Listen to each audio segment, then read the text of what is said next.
En direction de Nitmiluk National Park.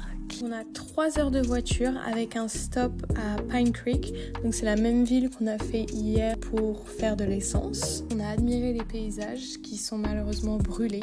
Il y a énormément d'incendies. On a appris que ce n'étaient pas des incendies intentionnels.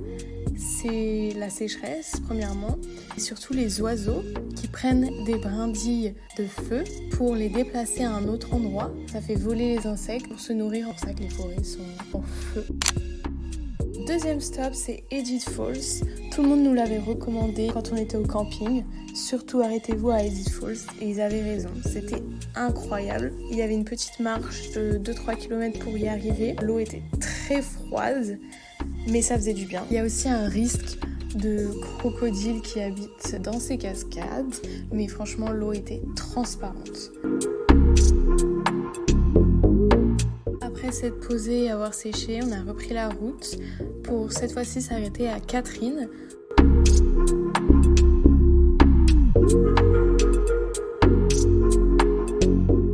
Voilà, on se retrouve à manger McDo au milieu de nulle part. Une ville avec combien d'habitants ? 10. Il y a environ 10 000 habitants.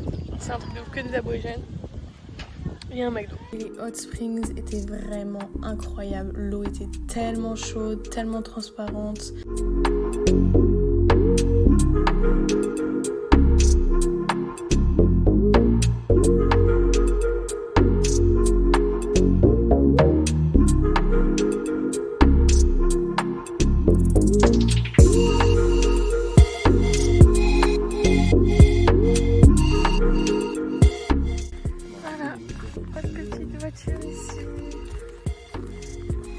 Pas loin de la piscine et il n'y a pas grand monde autour, donc c'est cool.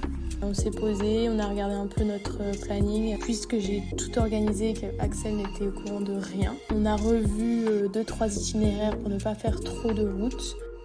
Meilleure partie de la journée, regardez-moi ces shots en drone, c'était juste incroyable.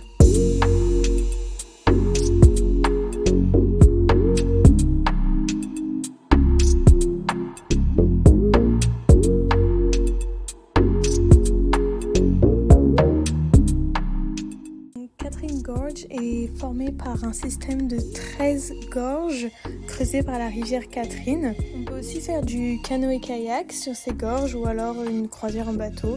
Aussi des dîners pour le coucher du soleil, ce qui est plutôt sympa.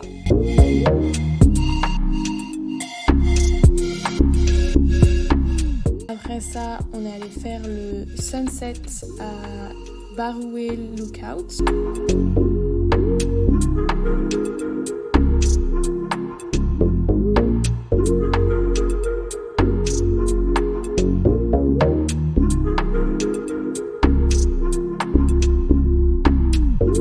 Le nom Nitmiluk signifie lieu des cigales.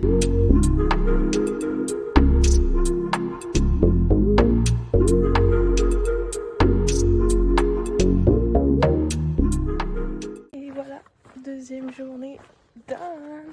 Je sais pas si on voit. Non. Si, un petit peu. Quelques péripéties, mais bon, on est là, on est en vie. Raconte tous les péripéties. C'est juste qu'on devait faire une rando de 12 km, mais au Visitor Center, ils nous ont dit non, vous avez pas le temps et tout. Genre, soi-disant, ça prend 4 à 5 heures pour 12 km. On était en mode. Non, même 3 heures, en 3 heures, on n'avait pas le temps. 3 heures, c'était tout juste, fallait se speeder quoi.